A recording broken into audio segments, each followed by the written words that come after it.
नमस्कार दोस्तों, मेरा नाम है संदीप राजौरिया। स्वागत है आपका टारगेट फॉर आईक्यू में। आज हम आपके लिए लेकर के आए हैं एक महत्वपूर्ण सीरीज़ जो कि है मध्यकालीन भारतीय इतिहास से, यानी कि मीडिएवल हिस्ट्री ऑफ इंडिया की एक ऐसी सीरीज़ जिसमें होंगे आपके लिए सभी महत्वपूर्ण प्रश्न। ये 500 प्रश्नों की सीरीज़ होगी और आज इसका पार्ट 1 आ रहा है। तो उम्मीद करता हूँ आपको वीडियो पसंद आएगी और इस वीडियो से बाहर आपको कहीं जाना नहीं पड़ेगा। ये वन स्टॉप सोल्यूशन होगा। आपकी सारी सीरीज़ में जितने भी क्वेश्चंस होंगे वो सारे के सारे एग्जाम्स में आ चुके हैं। तो चलिए शुरू करते हैं। तो पहला प्रश्न है, बहमनी साम्राज्य की राजधानी कहाँ थी? तो दोस्तों ये थी गुलबर्गा में, तो इसका ऑप्शन ए सही है। इसकी राजधानी 1425 में बदल कर दी गई बीदर में। चलिए अगला क्वेश्चन देख लेते हैं। यह है, मोहम्मद गौरी ने पहली बार भारत पर आक्रमण कब किया? तो मोहम्मद गौरी ने पहली बार आक्रमण किया था 1175 में। ऑप्शन बी सही है। पहली बार किया था मुल्तान में आक्रमण। चलिए देख लेते हैं अगला क्वेश्चन। किसके काल को मुगल चित्रकला का स्वर्ण काल कहा जाता है? तो दोस्तों ये है जहांगीर के काल को कहा जाता है, इसलिए ऑप्शन बी सही है। अगला क्वेश्चन देख लेते हैं। किसका काल मुगल वास्तुकला का स्वर्ण काल कहा जाता है? तो दोस्तों ये कहा जाता है शाहजहां के काल में, इसलिए ऑप्शन सी सही है। शाहजहां के टाइम पर ही बहुत सारी इमारतें बनी हुई हैं, जैसे कि ताजमहल, दिल्ली का लाल किला वगैरह। तो अगला क्वेश्चन है, मोहम्मद बिन कासिम ने भारत पर आक्रमण कब किया? तो ये किया था 712 ईस्वी में, इसलिए ऑप्शन बी सही है। चलिए अगला क्वेश्चन देख लेते हैं।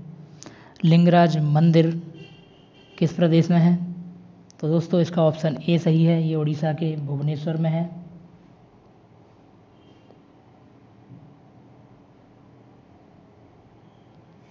चलिए अगला क्वेश्चन देख लेते हैं।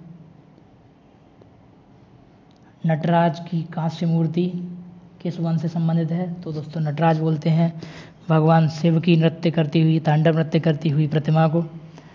तो ये है चोल वन से संबंधित, तो ये ऑप्शन ए सही है। अगला क्वेश्चन देख लेते हैं। अमोघ वर्ष किस वन से संबंधित है? तो ये है दोस्तों राष्ट्रकूट वन से संबंधित, ऑप्शन ए सही है। अगला क्वेश्चन देख लेते हैं।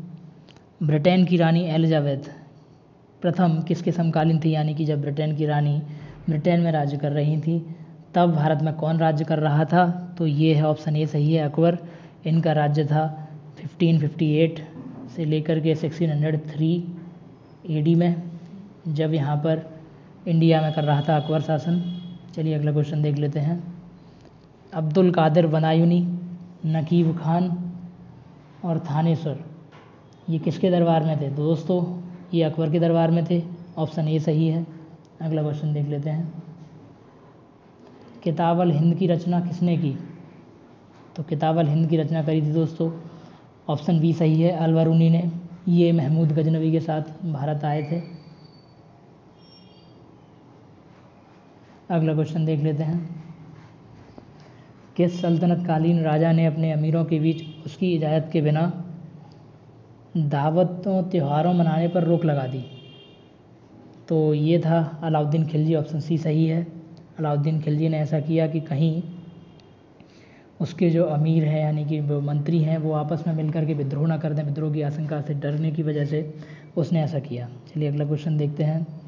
अलाई दरवाज़ा किसका प्रवेश द्वार है? तो अलाई दरवाज़ा है दोस्तों कुतुब मीनार का प्रवेश द्वार। चलिए अगला क्वेश्चन देख लेते हैं। बाबर ने भारत का सबसे शक्तिशाली राजा किसे बताया? तो बाबर ने बताया कृष्णदेव राय को। तो ये है ऑप्शन ए सही है। कृष्णदेव राय विजयनगर के बहुत ही प्रतापी राजा थे। अगला क्वेश्चन देख लेते हैं। निम्नलिखित शहरों में से एक प्रसिद्ध स्मारक रूमी दरवाज़ा कहाँ स्थित है? तो दोस्तों रूमी दरवाज़ा लखनऊ में स्थित है, इसलिए ऑप्शन इसका ए सही है। अगला क्वेश्चन देख लेते हैं। फिरदौस मंजिल किस मुग़ल राजा को कहा जाता है? दोस्तों इसका आंसर है शाह आलम द्वितीय को कहा जाता है, यानी कि इसका ऑप्शन बी सही है। अगला क्वेश्चन देख लेते हैं। मेहरुन्निसा किस नाम से प्रचलित थी? तो दोस्तों ये आंसर सही है, मेहरुन्निसा नूरजहां नाम से प्रचलित थी। ऑप्शन ए सही है इसका। अगला क्वेश्चन देख लेते हैं। अगला क्वेश्चन है, शराब गुटखा किस रहस्यवादी कवि की हस्तलिपि है? दोस्तों ये है भगत पीपा की, तो ऑप्शन ए सही है। अगला क्वेश्चन देख लेते हैं। कबीर किसके शिष्य थे? तो कबीर थे संत रामानंद के शिष्य। ऑप्शन ए सही है। अगला क्वेश्चन देख लेते हैं। अगला क्वेश्चन है, अकबरनामा किस भाषा में है? तो दोस्तों अकबरनामा है फारसी में। ऑप्शन ए सही है। इनको लिखा था अबुल फजल ने। चलिए अगला क्वेश्चन देख लेते हैं। यह है, मोहम्मद गौरी का अंतिम अभियान किन के खिलाफ था? तो ये आंसर होगा खोखर। ऑप्शन ए सही है। अगला क्वेश्चन देख लेते हैं।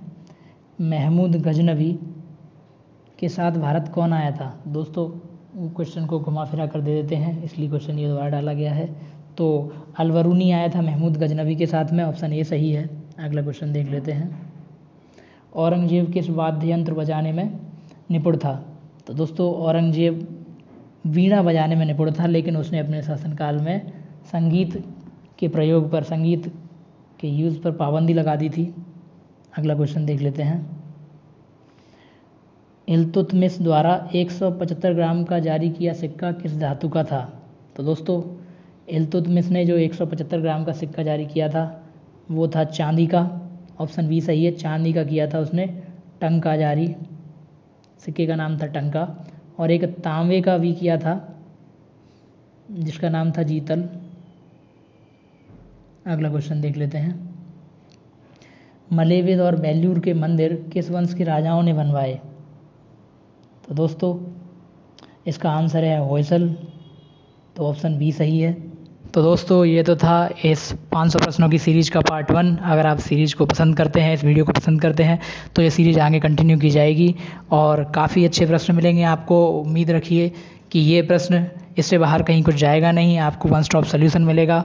काफ़ी रिसर्च के बाद ये प्रश्न बनाए गए हैं। Thank you all.